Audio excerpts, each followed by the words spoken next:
Hello everybody, welcome back to another video. So with it being a certain time of the year, I'm sure all dancers will probably be aware it is audition season. Now, I want to start off by saying that the nerves you are feeling right now are completely normal. You are not the only person who is nervous for their auditions, okay? It is a normal thing. Everybody goes through it. A piece of advice that somebody once told me is that if you weren't nervous, it shows you don't care. And that actually stuck with me because it's really, really true. If you weren't nervous about something, it would mean that you wouldn't really care that much because you only get these nerves and like flutters of excitement because you want to do well and because you want to succeed. Another really good point to recognize is that the feeling of being excited and the feeling of being nervous are very, very similar. Sometimes when you're nervous about something and sometimes when you've got these like anticipation butterflies rising within you, it's also probably partly because you're a little bit excited. Now, I'm not saying that everybody is going to be like jumping for joy over the fact that they've got auditions coming up, but there will be a part of you that's a little bit excited because it's probably been building up for a really long time. I mean, when do auditions start? Like, you probably start sending in photos in like December, or actually no, probably like September for some schools. So you've been thinking about this for a while. So you're bound to have this kind of like build up of all of these emotions, the two main ones probably being nerves and excitement, which they do feel the same. So today I'm just going to like touch on a couple of things that will help you on the day of your audition and will help you feel a lot more settled when you're walking into that audition room, feeling the most prepared and the most confident as possible. So I'm sure most of you probably won't be auditioning for just one school. It's more than likely that you're auditioning for about 4 or 5. I mean, some people can be auditioning for like up to 10 schools, which is crazy, and I don't know how your admin does that. And obviously those audition dates are going to be different throughout the year, but I'm guessing that most of them probably start around the December, January time, some probably a little bit earlier, some probably a little bit later, and then finals are probably going to be around like what? I'm trying to remember when my finals was. I think it was like March, April time, like towards Easter. So we start thinking about the prep in September. You're going to have like a couple of months where you're going to be constantly thinking about what audition is coming up next. These next couple of months are going to be an emotional roller coaster for you, but you've just got to ride through the wave. You've just got to trust that you're not alone in this, and everybody is in the same situation as you. And I know you may feel like you're the only one walking into that room being absolutely terrified and like overthinking everything that you're doing, but I can guarantee you that the person standing next to you is feeling the exact same way as you. So trust that when you get to the other side of it, all of these nerves, all of these like sleepless nights and panicking about what leotard you're going to wear, they will be worth it, okay? You are not going to get to the end of the audition season and not have a result. No matter what result that will be, it will still be a result that you can work with, and it will still be a result that means that you can still grow, still learn, and still move forwards. So the thing that I want to talk about a lot today is rejection, okay? It's dealing with rejection, it's facing rejection, it's learning how to cope with rejection and learning how to move through it as well. There's going to be a lot of talk at the moment about offers and getting into schools and auditioning for their dream schools and the outcomes, but I think something that we need to get a little bit more comfortable with is knowing that if you get a no, it's okay. It does not take anything away from you, okay?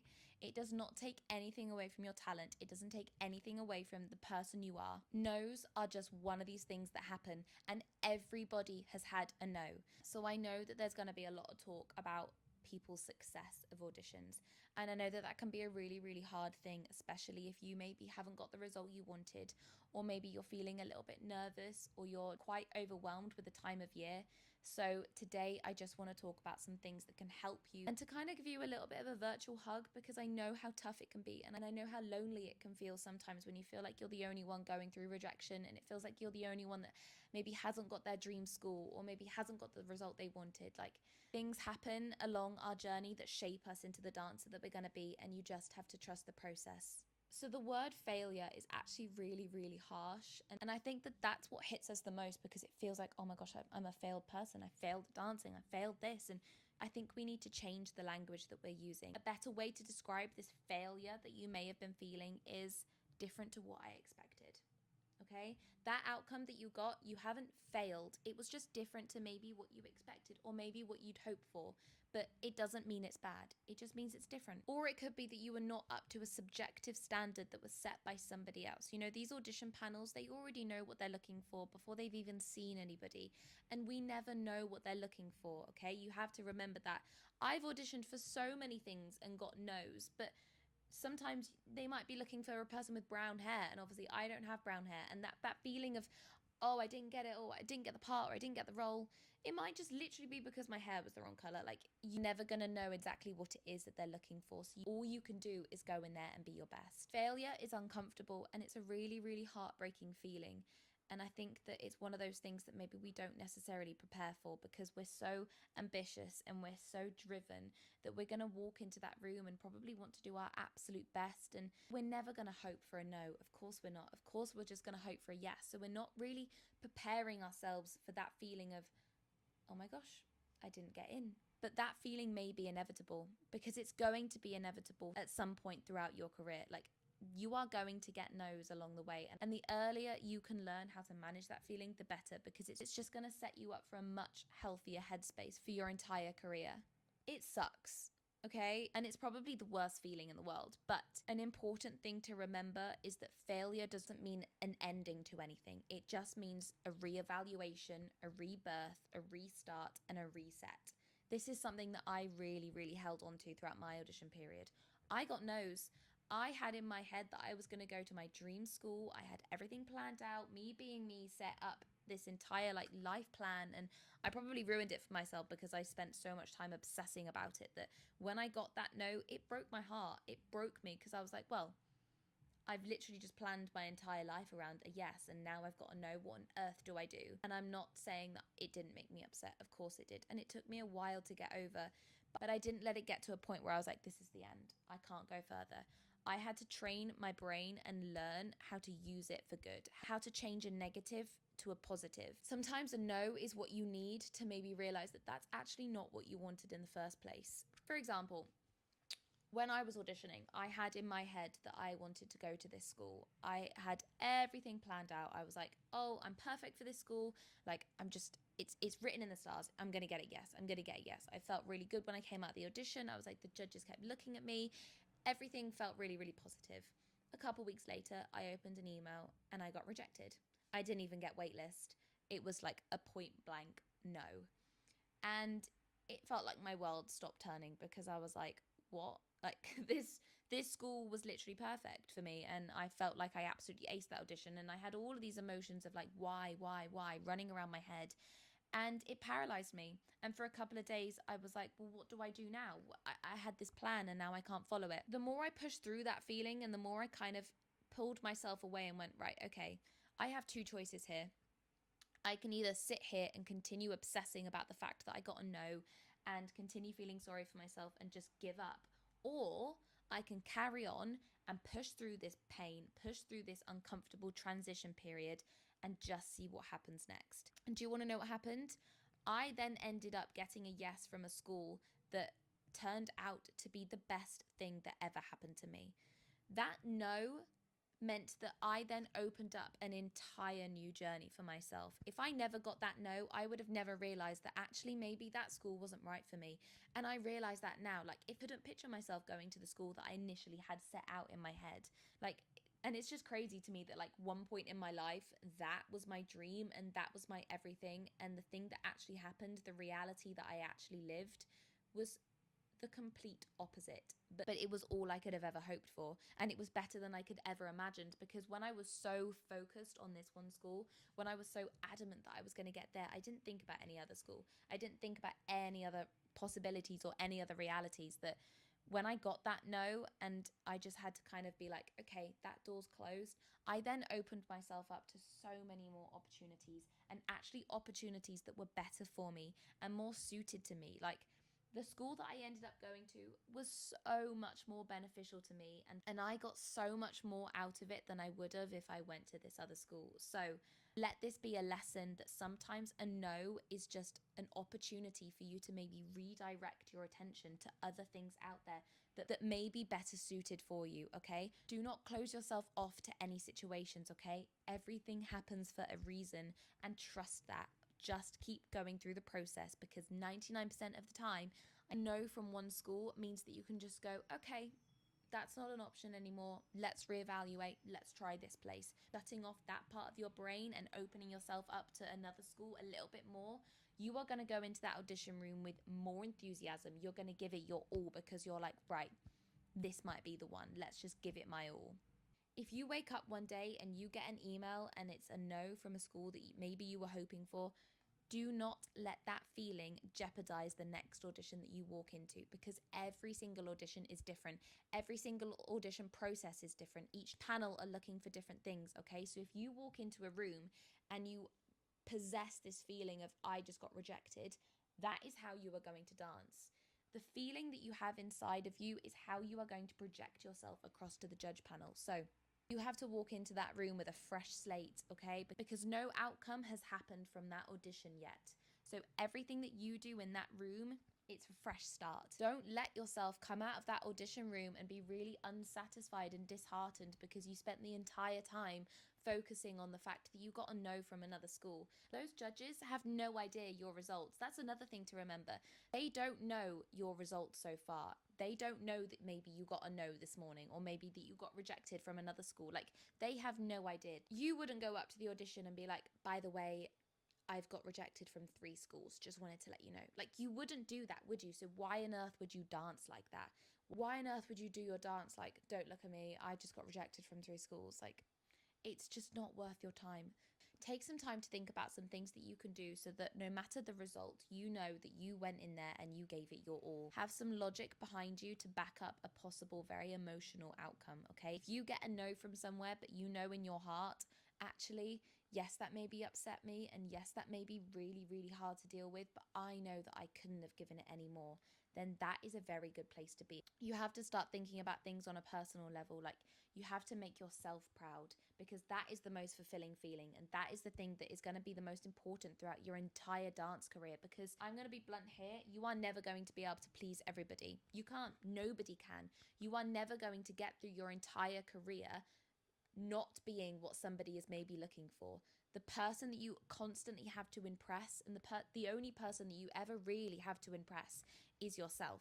So let's talk about some things that you can do to make sure that you walk into that room knowing that you've done all of the right things and things that you know are going to make you proud. Get an early night. If you know that you have an audition the next day and you're going to go to bed at like 3 a.m., why would you do that to yourself? Just get an early night. Plan to have a really nice, relaxing evening the night before. Wind down, maybe have a bath, relax your muscles, do some stretching so that you can wake up in the morning feeling refreshed, rested, and ready to go. Eat a balanced breakfast that is going to keep you going for the entire day. So don't wake up in the morning and think, oh, I'm just not going to have breakfast because I'm too nervous. You're going to get to Allegro and be completely dead. So you need breakfast, even if it's just a banana and some yogurt and some granola. Have something that is going to fuel your body so that you can go in there and your body can actually function the way that it wants to. Wear a nice leotard. Now, I know this has absolutely nothing to do with your actual dancing in an audition room, but who doesn't want to walk into an audition feeling their best? Like, come on, we all have those leotards that we know make our legs look longer, or that we know look really nice on our neckline. Wear a leotard that's going to make you feel good, because like, you don't want to be in an audition room feeling a little bit self-conscious or feeling a little bit like, oh, I don't really feel like my finest, or I don't really feel like I look very nice, because you're then going to put that energy out there. Like, put on a nice leotard, put on a nice tracksuit, do your hair all nice, maybe put some glittery pins in there, make yourself feel good, because like I said, when you feel good on the inside, you then project that through your dancing. Now, something else very important to touch on is the car journey there. When you are on your way to the audition, do not spend the travel there on TikTok or on Instagram scrolling through countless videos of other people dancing, because that is not going to help you. All you are going to do is then feel worse about yourself, be comparing yourself to everybody else, be thinking, oh, well, I can't do 25 turns, or I can't do fouettes on point yet, so this is just going to go badly and I'm a failure already. Like, it's just not going to help you. It's not going to put you in the right headspace, or an even remotely positive headspace to go into that audition room. So do not allow yourself to go into a scroll hole of dancers out there, because you are not them. And that is your superpower, okay? If you spend your entire time in a room comparing yourself to everybody else, or on TikTok comparing yourself to all of these other dancers thinking, well, I'm not them and I can't do what they're doing, you're wasting so much of your energy, and no energy is being used on focusing on what your strengths are or what you bring to the table. Do not waste your bandwidth thinking about everybody else. They're already thinking about themselves. Think about yourself. Think about things that you know that you can show off. We all have things that we know we can show off, and they're going to be completely different. Like, somebody is probably going to be really, really good at turns. Somebody else may have really, really strong jumps. Somebody else may just absolutely have this performance quality that you can't teach. Like, we all know our strengths, and by the time you're at audition ages, you already kind of have an idea of how to play towards your strengths. So do that.